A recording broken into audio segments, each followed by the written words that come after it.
न शिजवता न भिजवता पुरण तयार केलेलं आहे. कसं केलं आहे सांगते. हरभऱ्याची वाळलेली डाळ, ती पहिल्यांदा मी काय केलं, तिथं कढई आहे, त्या कढईमध्ये गॅसवर मोकळी हरभऱ्याची डाळ गरम करून घेतली. चांगली व्यवस्थिशीर गरम करून घेतली, टिकली उठस्तोर. नंतर डाळ गार होस्तोर मी तवर पुरणामध्ये काय वेलदोडा आणि सुंठ घालतात ना, मग एका कागदावर वेलदोडे आणि सुंठ टिचून घेतली.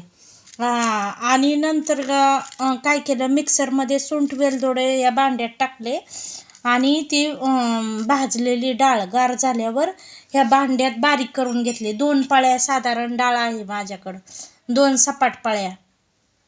तर ह्याच्यामध्ये डाळ ती वाटून घेतली, म्हणजे पीठ करून घेतलं. अशा पद्धतीने हे पीठ दिसतंय, असं पीठ करून घेतलं. आणि मग आहे ना, कढईमध्ये तूप टाकलं मी.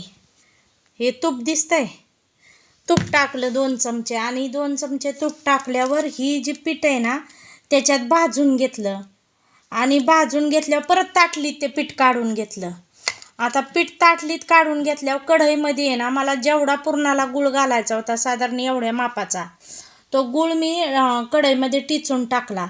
आणि परत त्यात त्या गुळवण्यात तूप टाकलं थोडंसं. आणि ही पीठ आहे ना, त्या गुळवण्यात कालवलं.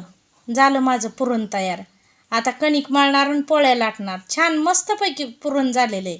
काय शिजवायची गरज नाही पडली कुकरवर, काय नाही व्यवस्थिशीर. सीताराम. पुरणपोळीचं पुरण.